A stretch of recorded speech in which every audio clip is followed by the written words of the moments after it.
right? Next one we have is right against exploitation. So exploitation as in someone is being exploited, right? Whatever is their capacity, more than that, they are being asked to do something and stuff, right? They are being exploited. So right against exploitation, section 23 and 24. There are just two articles, okay? Article 23 and 24, just two articles are there, very simple provision. Article 23 talks about prohibition of traffic in human beings and forced labor. That means, see, under Article 19, we have seen, right, we are free to take up any profession, any practice, any business that we feel like, right? We should be allowed to do the kind of thing that we like. There should not be any forced labor. We should not be forced that you need to do this job only, not something else. Okay, that kind of thing should not happen.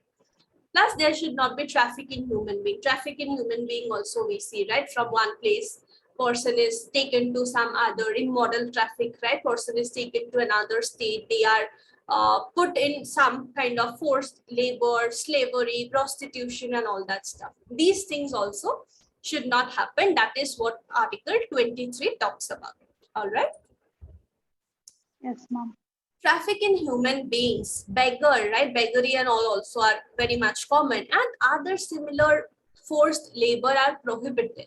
And violating this shall be punishable according to provisions of law. We have legislation also, Immoral Traffic Prevention Act. There are sometimes we see groups of people who are doing it like a business only, right? They would take people from, you know, like remote parts. They will say that we would give you job and stuff, and they would just sell those people. These are nothing but immoral traffic. This is prohibited. Okay, have you heard of bonded labor? Are you aware what it is? No, ma'am. Bonded labor, anything? No, ma'am. You have not heard. Okay. So bonded labor is also like a kind of practice. Okay, I'll tell you what kind of a practice it is. Now take for example today, okay, I want a loan of maybe 50,000 rupees, okay, for my personal work, like personal loans we get, right? For my personal loan, take for example, I want 50,000 rupees. It's very easy to get because there are so many banks, so many other financial institutions. I can simply go there. They would say, okay, fine, 11% is the interest. If I agree, they would give me the loan. Right? It's very easy to take personal loan, or whatever the loan is, we can take it easily. But in earlier times, we were not having a lot of banks or other financial institutions, or people were not that much educated. They were not knowing how to approach these bodies, right? So what happened was there were some money lenders. Okay, there were some money lenders who will lend money, who will give money for a high rate of interest. Okay, high rate of interest, because there are no banks, no other bodies. Now there is competition. There are so many banks willing to give personal loan that they want customers, right? They may reduce the interest also. But that point in time, there were very few money lenders. Many people wanted loans, so they will keep rate of interest very high.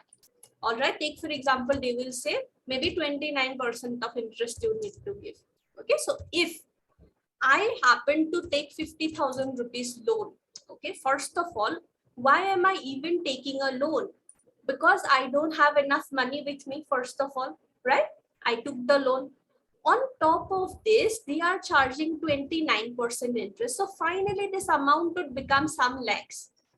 Right? So it happens that when it is time to repay the amount, the person is incapable of paying it because interest amount is so high. Okay, so maybe after 2 years, when it is time to return the money, repay the amount, I will say that no, I gave up. I gave up. I cannot pay this much amount of money.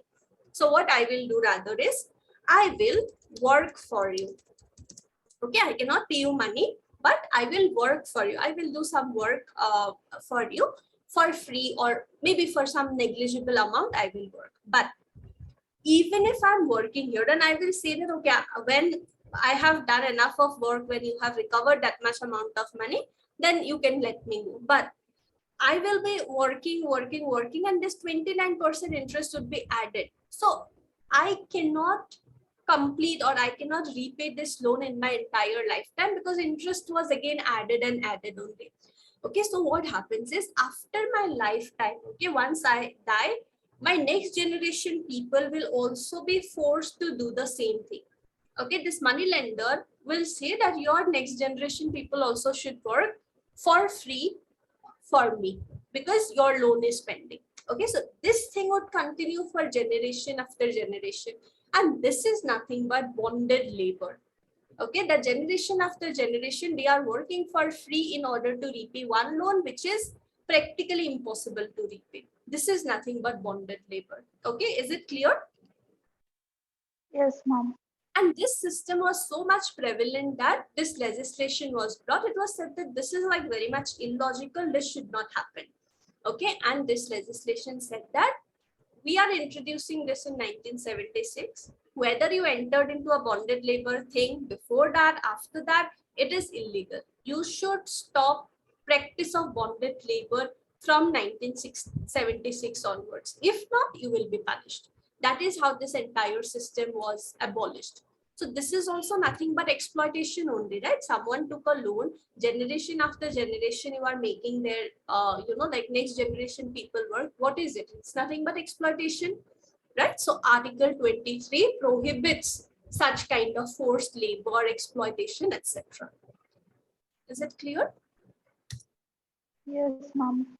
But when we say forced labor, forced as in something which we don't like doing, right? But it says nothing in this article shall prevent a state from imposing compulsory service for public purpose. Imposing such service, the state shall not make any discrimination.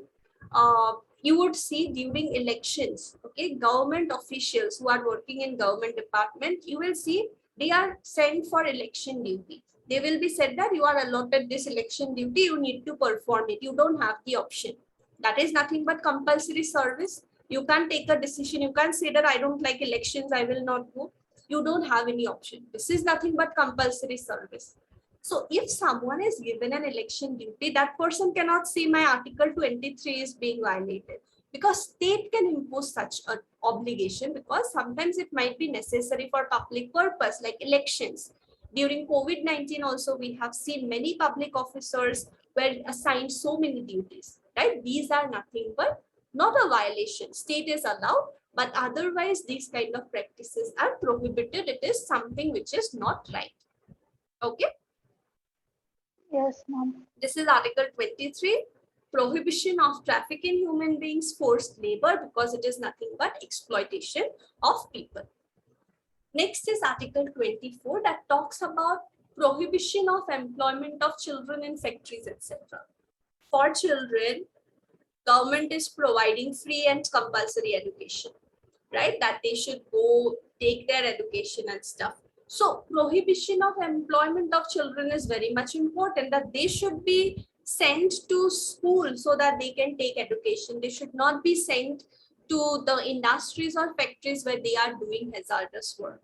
Okay, so that is also something which is prohibited. For that, again, we have legislations like Child Labor Prohibition and Regulation Act, right? We have legislations as well which mentions that, because it is also nothing but form of exploitation. Okay, so these two only we have simple provisions that are there. Yes, ma'am.